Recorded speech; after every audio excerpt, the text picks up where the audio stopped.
আশা করি সবাই ভালো আছেন। তো আজকে আমরা পাওয়ার সিমুলেশন নতুন একটি ভিডিও নিয়ে চলে আসলাম। তো আমরা দেখছি ডিসি এবং এসি-ডিসি বাক কনভার্টার দেখছি। তো এখানে আমরা দেখছি হচ্ছিল যে ডিসি সবগুলো হচ্ছে অ্যাসিনক্রোনাস অর্থাৎ মসফেট ছিল একটা এখানে, আরেকটা ছিল কি ডায়োড।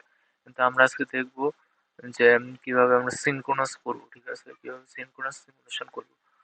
তো সিনক্রোনাস সিমুলেশনের জন্য আমরা সম্পূর্ণ কানেকশন সেম, যেটা আমরা অ্যাসিনক্রোনাসে করছি সিনক্রোনাসও সেম।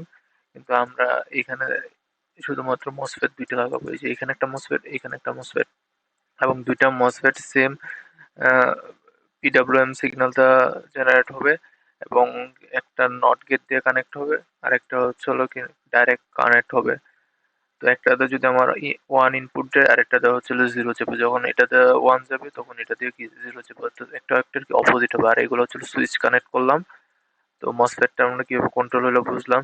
তো এখানে হচ্ছে আমরা দিলাম হচ্ছে 20 কিলোওয়াটের সিগন্যাল এবং 0.5 ডিউটি সাইকেল।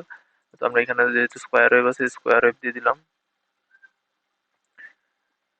তো আমরা এখন যদি আউটপুটটা অ্যানালাইসিস করি, আমরা যা ভ্যালু আছে র্যান্ডমলি নিচ্ছি, আপনারা চাইলে থিওরিটিক্যালি ভ্যালু নিতে পারেন। তো থিওরিটিক্যালি আমরা নেই নাই।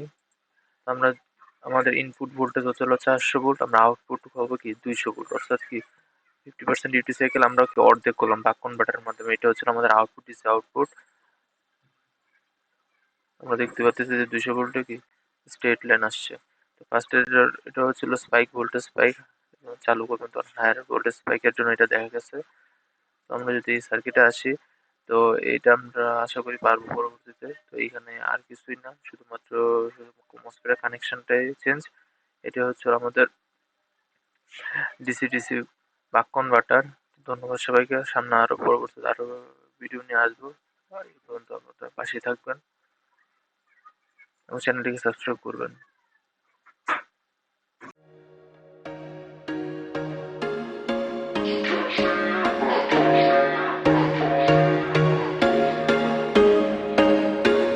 There was once a day that I would pray for you. I'd go and misbehave just so you'd notice